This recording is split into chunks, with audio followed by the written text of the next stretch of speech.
if I've ever been controversial in my life, today, we're going to do the controversy of all controversies here in America. We about to get controversial. So today I'm going to talk to you about the dangers of retirement. We go through life here in America as if we believe the 11th commandment was, thou shalt retire when thou art 65, right? And I submit to you that from my observation, for the most part, for most people, not only is retirement not a good idea, but retirement is a terrible idea for most people. And I'm going to talk to you about the 8 dangers of retirement. I might even throw in a bonus number 9. But before I do that, let me give you a little bit of the history of the whole concept of retirement, because retirement is a relatively new concept.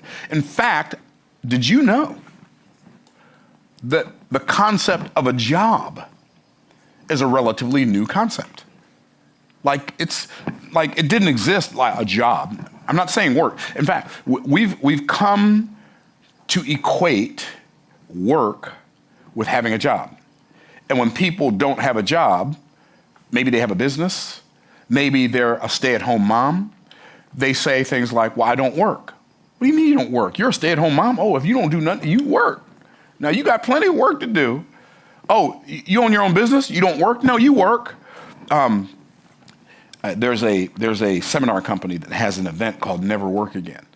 And they're telling people to become an entrepreneur. They're teaching people how to become entrepreneurs. Telling them you'll never work. No, you go and work. You become an entrepreneur. Let me give you one of the best definitions of an entrepreneur I've ever heard. Y'all ready? Somebody who works 16 hours a day for themselves so they don't have to work 8 hours a day for somebody else. So don't make the mistake of thinking that becoming an entrepreneur means you ain't gonna work. Oh, you gonna work. I'm an entrepreneur, I work.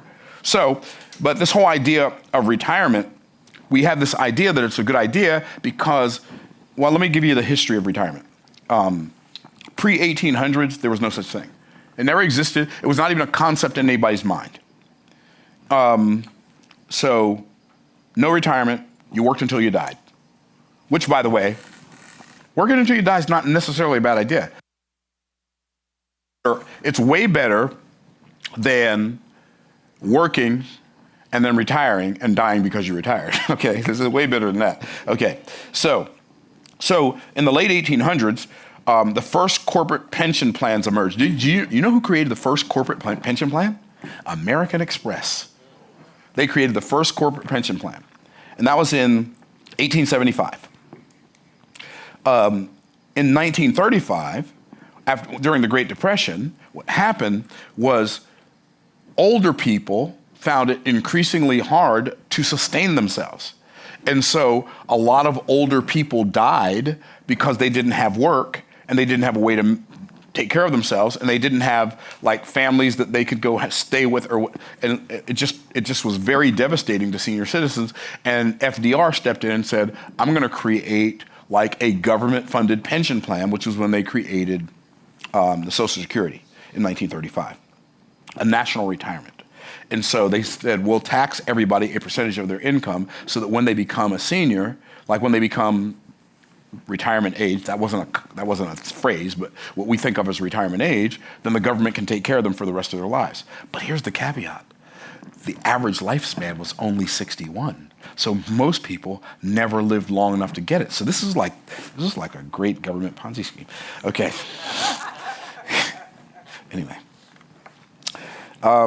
Then 1940s and 1960s, corporate pension plans began to boom, and the whole idea of retirement, it got like idealized, and people started thinking, well, I'm just gonna work really hard my whole life and then I'll get to retire, and then my company will take care of me for the rest of my life, or my pension will take care of me for the rest of my life, or my retirement, my IRA, and all this stuff, it'll take care of me for the rest of my life. So we went from working until we die to this whole idea, I'm gonna work really, really, really, really hard for a defined period of time, and then when I retire, I won't have to work anymore, but I'll still be able to live my life and maybe even live my dreams. And so people have this happily ever after fairy tale imagination of this concept of retirement. And most people find out that it doesn't actually work that way. 1970s and 1980s, we shifted from pension plans to 401ks. And in the 2000s to 2025 and beyond, the problem is that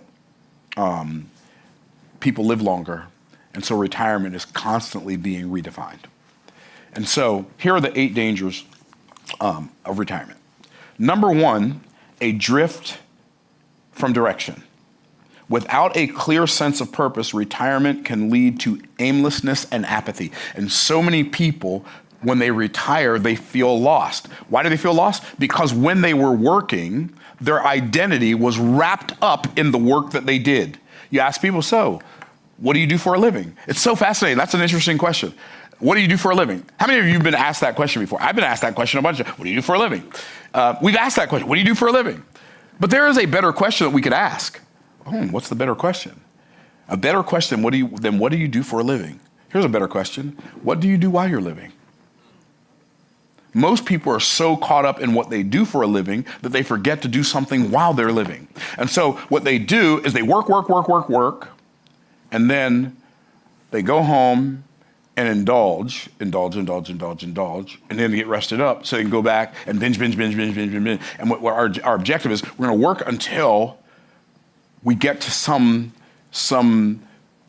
predefined age where we can say, I don't have to do this work stuff anymore, and I'm willing to work really hard and really long, so I can get to the point one day where I don't have to do this anymore.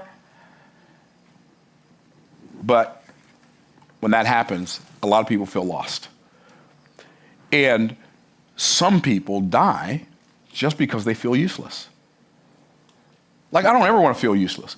Somebody asked me yesterday, I was on the driving range.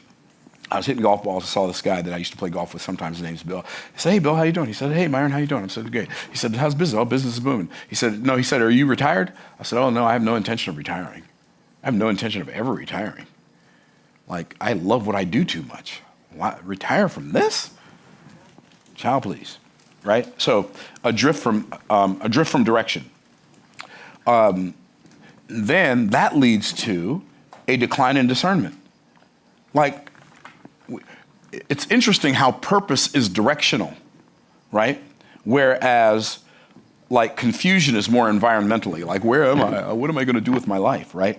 And so a lack of mental challenge causes cognitive sharpness to dull over time. I'm so glad that I have things that I have to do and I have to think about. I have things I have to think about every week. I think instead of winding down our learning as we get older, I think we would be so much better served and serve humanity better if we'd ramp up our learnings as we get older. Like, learn a new language, learn how to play a musical instrument, learn a new skill, learn how to use a computer, learn how to do something that you never thought you'd learn how to do in your life, but maybe that you've always desired to do. And what'll happen is, as a result of that, man, if you're involved with meaningful work, it provides so much opportunity for you to think. But if you don't do that, you're just gonna your discernment's just gonna decline over time. You're just gonna be like, if you don't, it's fascinating how having to think causes you to think more clearly. Having something to think about causes you to think more clearly. I'm so glad that the work that I do, I have to figure stuff out. Sometimes I have to figure out more stuff than I desire to figure out at that time. I have to have conversations, and people ask me hard questions, and sometimes I know the answer, and sometimes not so much. But man, I'm so glad to be involved in something that still challenges me at the age of 64. I'm still challenged by my work, and I still love my work, and I embrace my work. And by the way, at the end of this video, I'm gonna give you a really great, viable alternative to retirement that will give you the ability to, like, enjoy your life your whole life in ways that you more than likely won't be able to do if you have this desire, in my opinion, which is delusional for most people, to retire. Okay, so then let's don't even talk about the depletion of dollars. You stop working.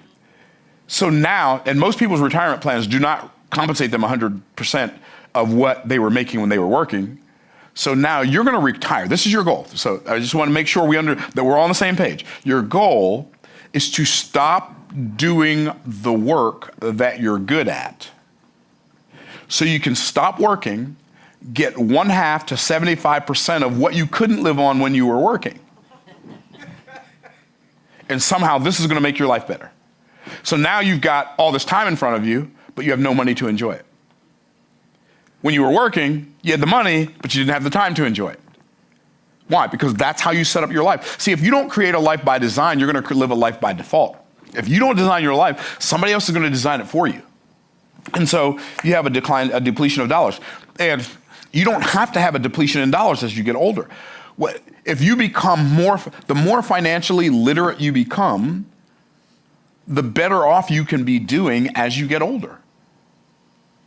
You know, I was just sharing with the studio audience before we started this live this morning, you don't have to make a fortune from your work in order to become wealthy.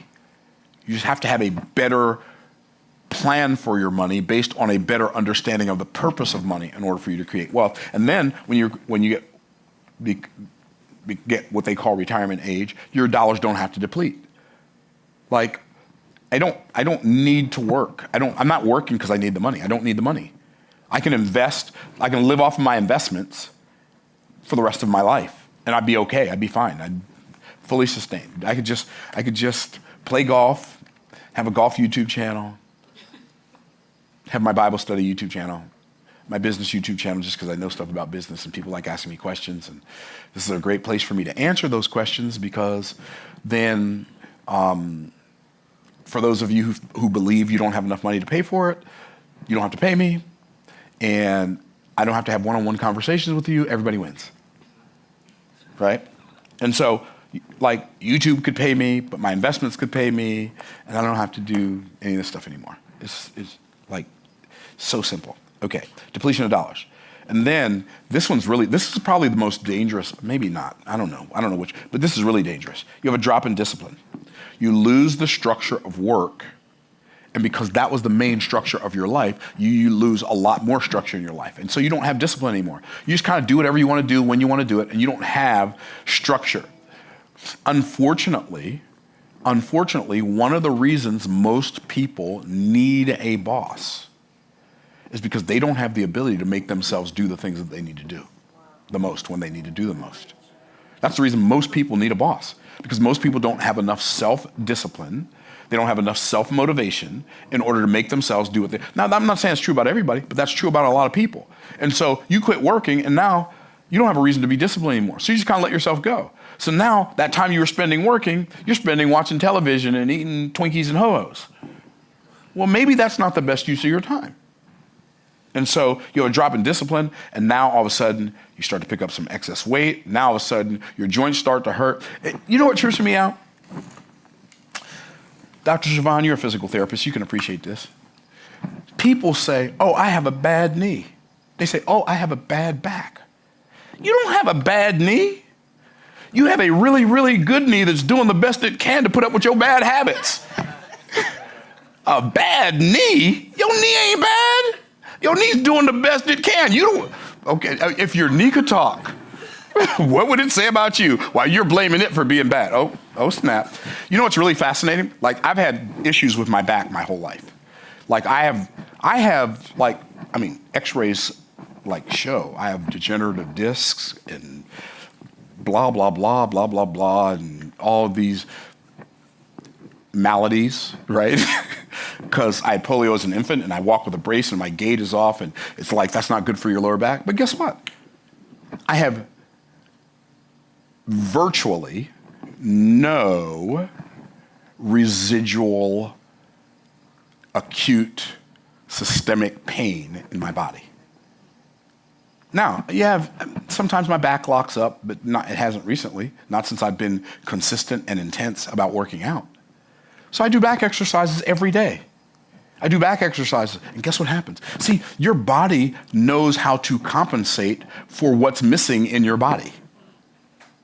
You don't even have to tell it to do it. All you have to do is tell it to do something. And guess what? I do these back exercises, and my back, which is a naturally weakened part of me, becomes stronger, and the muscles will compensate for the misalignment in bone structure. Wow. I'm not making that up, am I? You're a doctor. Okay, I'm telling the truth. Okay, I just want to make sure. Check with the doctor now. So my right leg is really strong, and my left leg is not as strong. And I had a couple of incidences where I tore my meniscus in my right knee in 2018, and I could barely walk. Now you don't understand. If this leg don't work, brother man's in a wheelchair. You feel me? So this leg, this is the foundation. And it was jacked up, and so I did something that I got meniscus scraping surgery, which is I wouldn't, if I knew what I know now, I wouldn't have done that. But I also got stem cell injections back in 2018, which worked really, really well. And now, like, I've got almost like full extension and almost full flexion in that knee, and I have no pain in my knee. But you know what? At least three times a week, I do 1 minute squats with a 50-pound weighted vest, and then I do 3 sets of assisted squats on my tonal with like 10 to 14 reps, depending on how many I get in 30 seconds. So why do I do that? I make my body work.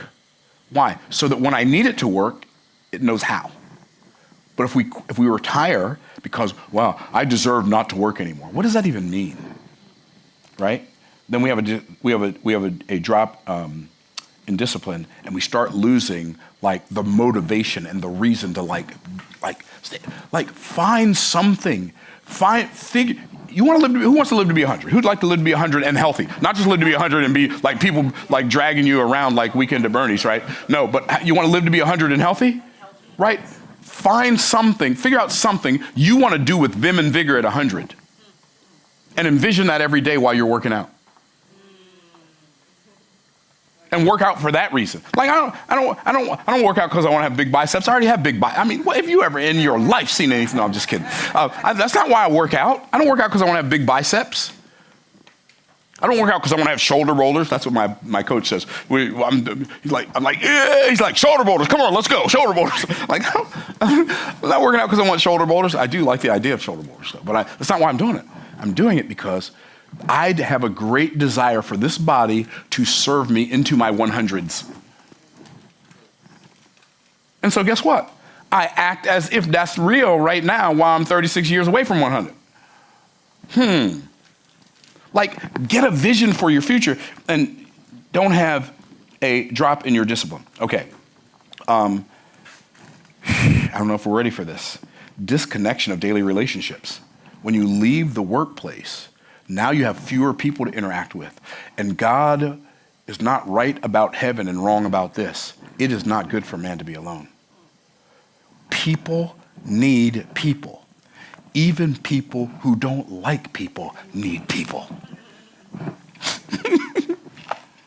And so what happens is you leave the workplace and now you have nobody to interact with. You used to interact with the people at work, right? Because, like, I thank God that, like, my kids live in Tampa. I thank God that my daughter lives right around the corner from me. We had a family mastermind call last night. And after it's over, I called Dee Dee and I said, hey, what are y'all doing? We're getting ready to bring Ari over. Over where? Ari's my granddaughter. Over where? Oh, to your house. Oh, okay, cool. So how can I not be excited by that, right? But even though it was like past the time I really like having people come over, because I like to go upstairs at 8:30 and run my bath water. I'm just keeping it real. Then they came over, and then John and Dee Dee were going to go to the golf course, and Ari was going to hang out with me and my wife. And I'm like, I'm going to go upstairs. I'm going to take a nap. Don't ask me why I take a nap at night. It really works well because I have this pulse electromagnetic field mat. Sometimes I take a nap on it at night. It helps me sleep better. Sounds weird, but it works. It works for me. And so I'm going to take a nap, and it's going to be great. And I'm going to listen to my binaural beats. It's going to be epic. And then my wife comes and says, hey, Ari's going to stay here. Great. Okay, well, I was going to, she's like, go play golf with John and Dee Dee. I'm like, I already played golf today. And this is what I was thinking. I already played golf today. I don't want to play golf again. But my daughter's going to play, and she doesn't really like golf, so okay, I'm going to go. So we went and played 8 holes last night, and then the sprinklers came on, so we left. So we went and played 8 holes, and I've got the good fortune of being really close to family. My brother Rob lives in town. My brother Mark lives in town. Their kids live in town. So we have a family, like we had a 4th of July at my house. We had probably 40 people at my house, right? But everybody doesn't have that. Some people, their network is their network at work. And if you retire, you lose that.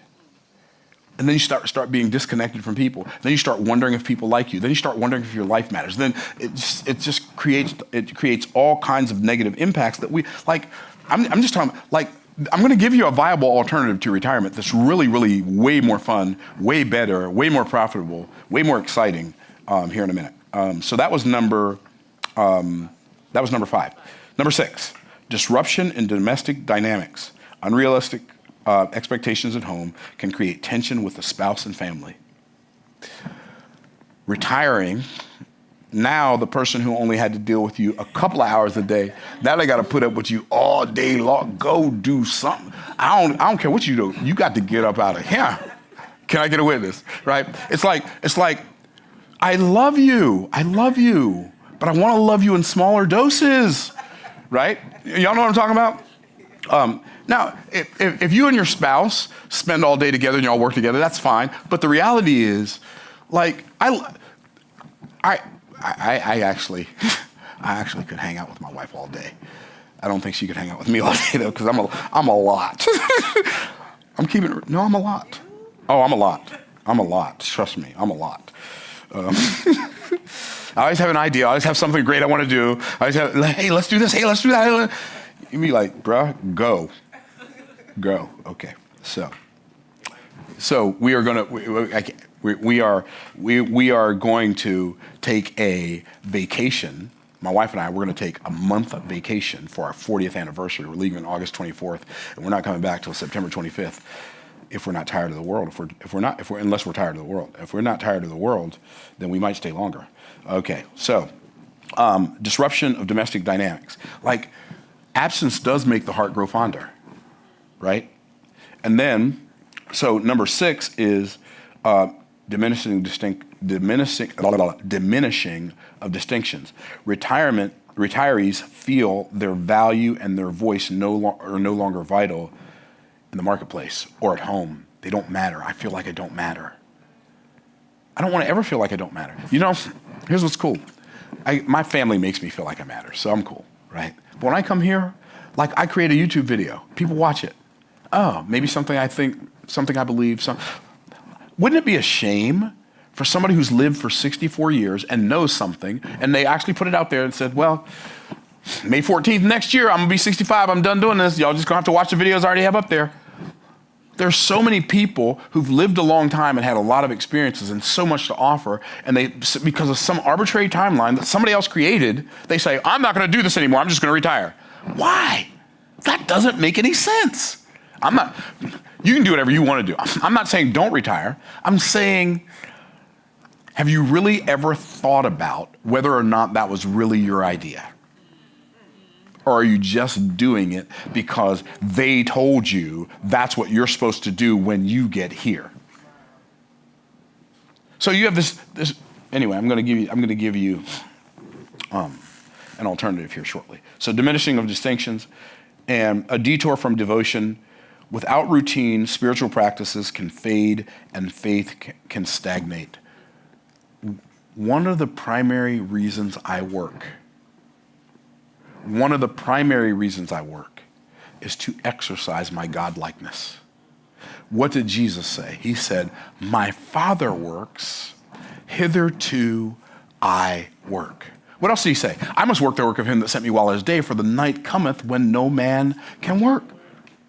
Why would I have an objective to stop exercising the God-likeness of work? It's one of the ways that I demonstrate, that I illustrate, that I operate and show that I'm made in the image of God. My Father works, hitherto I work. And so, I think those are the 8 dangers of retirement. What is a viable alternative? Let me give you a dynamic alternative. You ready? Here it is. Instead of working towards a day when you no longer have to work at some distant time in the future when you may or may not have enough energy in your body to do all those things you wanted to do your whole life? What if you set up your life in such a way where you have seasons of focus alternated with seasons of balance? And you don't wait till some time in the future to do that. You decide, I'm going to start living like that right now. So here's how it looked for me when I first got started. People would say to me, Myron, you're so out of balance. As if the 12th commandment was, thou shalt be balanced. Okay. But balance is not the objective of life. Balance is a season in life. It's never winter and summer in the same place at the same time. You're never in focus and in balance in the same person at the same time. When you're in focus, you're out of balance. And when you're in balance, you're out of focus. Let me tell you something. If you're broke, you don't need balance. You need focus. Balance will not change a broke person's life. Focus will change a broke person's life. And so what you do in the beginning, this is what happened for me now. In the beginning, I had really, really, really long seasons of focus. Every day, the part of my day that was spent on focus was the longest part of my day. Every week, the part of my week that was spent on focus was the longest part of my week. Every month, the longest part of my life was the part spent on focus. Every year, the largest part of my year was spent on focus. And such a small part on balance that a lot of people around me couldn't even see the seasons of balance because they were so small. I saw them, I felt them, but to people from the outside looking in, it looked like I didn't have any. Saying, why are you so out of balance? Why are you so out of balance? Because I'm focused. And I'm focused because I know that focus can help me reach my objectives where I won't have to be this focused for the rest of my life. If I attempt to have focus and balance, what will happen is I'll end up with neither. But if I decide I'm willing to sacrifice balance on the altar of focus in the beginning, and I focus this much, I can balance this much.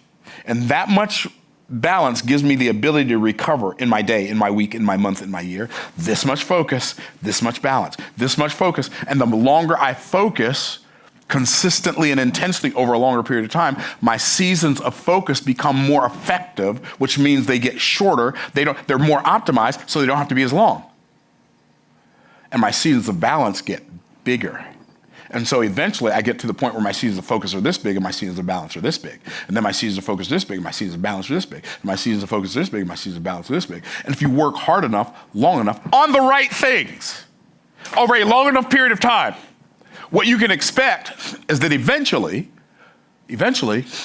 your seasons of focus can be this big and your seasons of balance can be this big.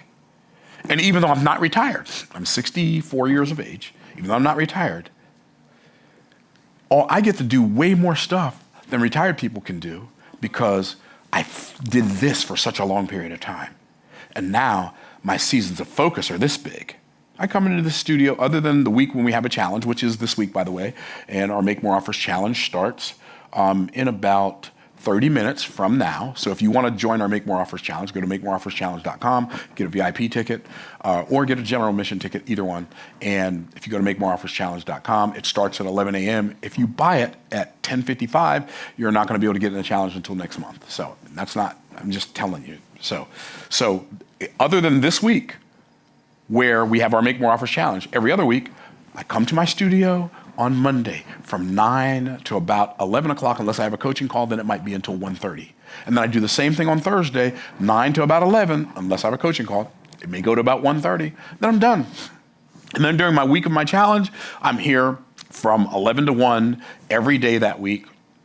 And sometimes I do events, but my life is really, really, really, really, really balanced, with some intense seasons of focus. So I still have work to do, makes me feel viable. It gives me something to do, gives me people to interact with. It really jacks up, it boosts our revenue. And then I go back to seasons of balance. I'm telling you, you're not gonna read about seasons of focus and seasons of balance in a book, unless it's a book I write, which I haven't, it may be in B.O.S.S Moves, but it probably isn't. So maybe I'll write about that in a book one day. But I'm telling you, the life that I live is so much better than a retired life ever could hope to be. And if I want to take a vacation, I just take a vacation. I want to take a 10-day vacation just because I feel like it, I can do that. Set up your life in a way that you've designed it so it does you and your family and the people you serve the most good. And then you spend your life pleasing God and serving people. And then you can live a life that you don't want to retire from. Wouldn't that be so much better than, I'm going to do this stuff I hate, man, until one of these days I don't have to do it anymore. I'm just going to sit around and do nothing. That only sounds fun until you get there. I would much rather live a life I have no desire to retire from. So those are the 8 dangers of retirement and a very, very, very viable alternative. Now maybe when I'm 75, I might only want to come to the studio and record videos once a week. I might only want to do a challenge once a quarter. Like my seasons of focus might get even smaller and my seasons of balance might get even bigger. But retire? Child, please. I promise you, I promise you, if you were living your life according to seasons of focus and seasons of balance like I am, you wouldn't want to retire either. So I hope this blesses you. I hope it blesses your family. Take it seriously and literally. Go apply it to your life. I challenge you to put that on for a year, 2 years, 5 years, 10 years. Come back and tell me I'm wrong. I dare you. So that's all I've got to say. Stay blessed by the best, and we'll look forward to seeing you in the next video. Peace out, Cubs guys.